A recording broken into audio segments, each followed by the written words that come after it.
فأن له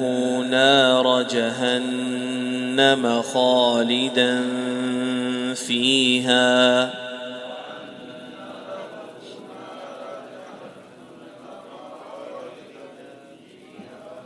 ذلك الخزي العظيم يحذر المنافقون أن تنزل عليهم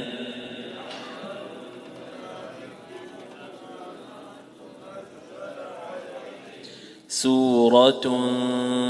تنبئهم بما في قلوبهم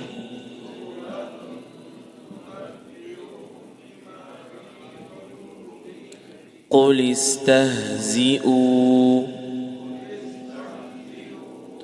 إن الله مخرج ما تحذرون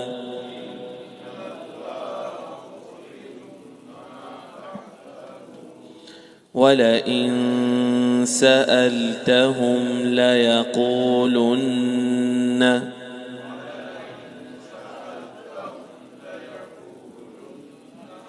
إنما كنا نخوض ونلعب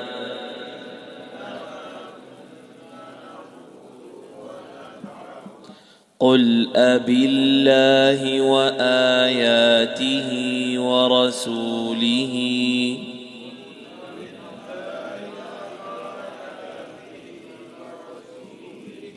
كنتم تستهزئون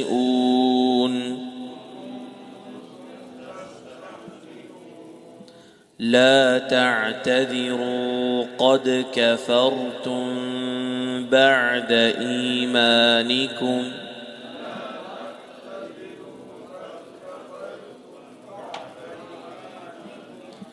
إن نعف عن طائفة منكم